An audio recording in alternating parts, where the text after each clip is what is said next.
Minister, just talking about inclusiveness for fishers who are disabled.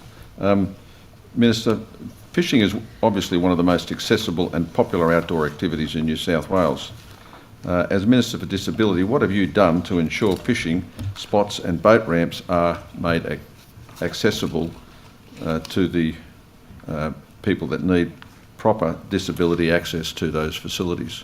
I couldn't agree with you more. I can't say I share any expertise in fishing, but I certainly know that it is something that is on the rise, and a lot of people are engaging in it in a really positive way. And I see that particularly in my community in Port Stephens, it is a pastime of many.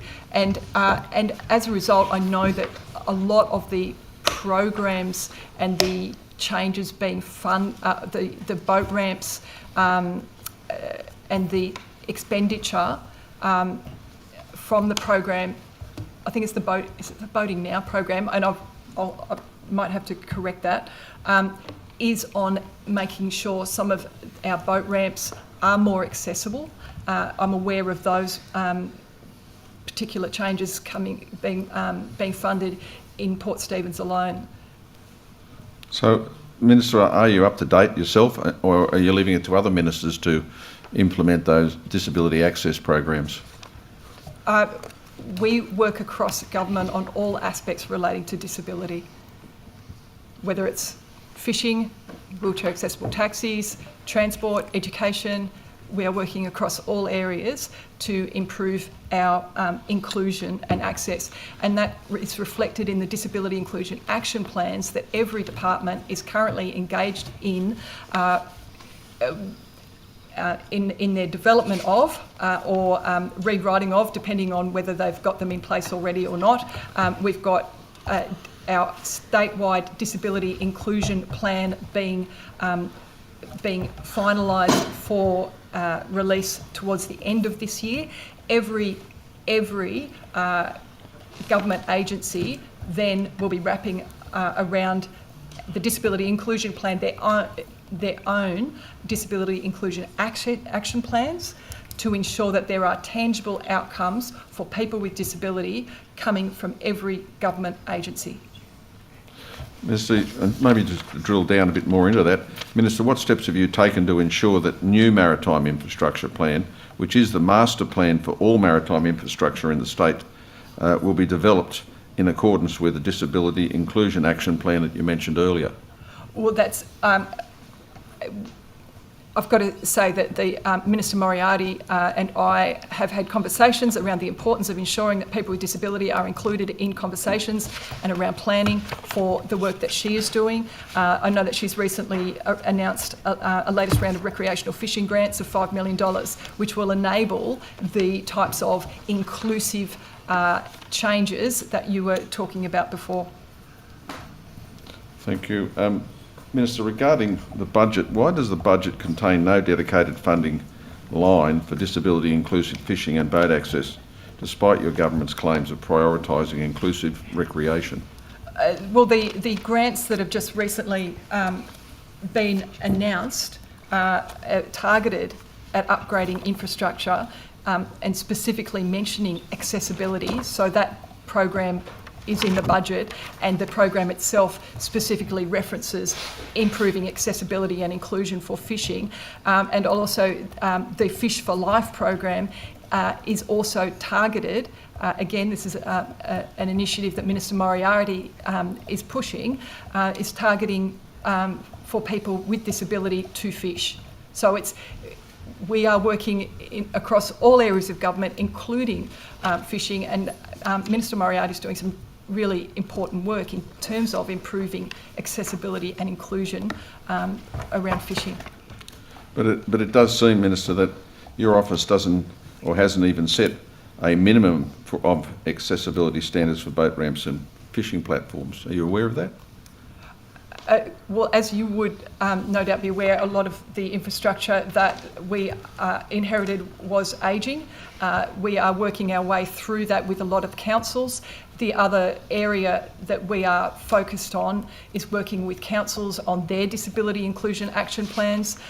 We have Also partnering with the Commonwealth in terms of I think it's called Accessibility Australia program, which is about ensuring beaches, councils can access and apply for funds to improve inclusion and accessibility around beaches. That includes amenity blocks, upgrading amenity blocks that would be used by fishers.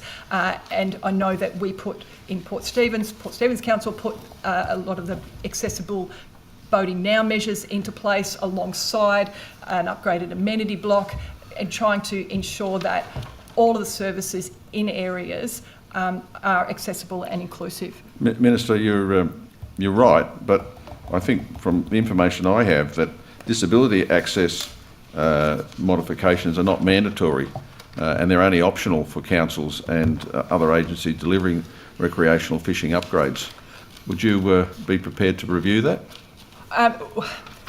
What we are working with councils across the state on is ensuring that their disability inclusion action plans are genuine and tangible and lead to tangible outcomes. We want to see infrastructure across the state for all people with disability to be able to access all kinds of activities, whether it's going for a swim at the beach or fishing or just visiting different areas. We are looking at all ways that we can improve inclusion and accessibility in New South Wales. But would you accept that it's really a matter of luck for people who want to go fishing, who are disabled, actually being able to access the areas that they think they want to access in relation to the sort of fishing locations they want to attend? Absolutely, we've got more work to do. There's no question. Like we are. I'm very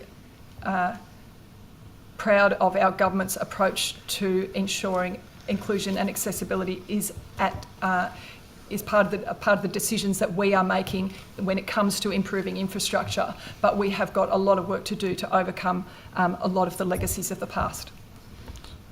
Minister, just talking about and thinking about communities and clubs that are going through doing these modifications, is your department liaising or building partnerships with clubs and councils to ensure inclusive fishing events are funded and prioritised for the disabled? Well, I did just mention the Fish for Life program, and that was specifically targeted at people with disability to ensure that, and all clubs across the state, as I understand, could participate in that. But I'd actually have to check that, how broad that was. Minister, do you accept responsibility for the fact that people with disabilities remain shut out of some of the most popular recreational activities and fishing areas? Well, like I said, I accept that we have a lot of work to do to improve inclusion and accessibility across the state. There is no question. And we are up for the job and making sure that new programs, new plans, councils' disability inclusion action plans, our government's disability inclusion action plans are putting disability and inclusion at the heart of decisions that we're making. Okay, thank you. And if I might also just correct the record for an answer I gave you earlier around the boating. I thought it was a Boating Now program, but it's the Boating Infrastructure Communities Grants program that involved the improvement of improving disability access to a number of different boating infrastructure pieces across the state. And from the information I've got, there was 40 projects, enhanced disability access, 22 upgrades to boat ramps. So there is in that program, there's been a real focus in terms of improving accessibility. To your earlier question.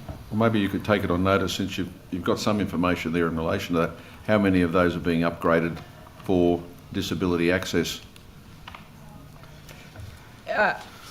I can certainly take it on notice. Yeah, I think that's the broader piece of work that's going on with councils in terms of their disability inclusion action plans and their access to other different grants to improve amenities and other areas as well. Yeah, I just go back to my earlier question. It's totally optional for councils and agencies to even consider this. as a thing. And I think it's important that the government consider, and maybe you as Minister consider recommending to the appropriate minister who's doing the infrastructure, that we actually change the law and make it compulsory that they do consider it.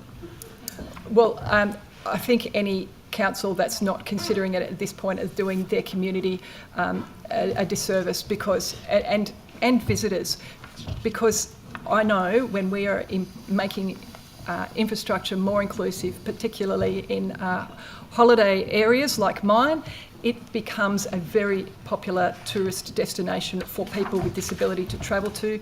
Communities are missing those opportunities if they are not harnessing them. Okay, thank you, Minister.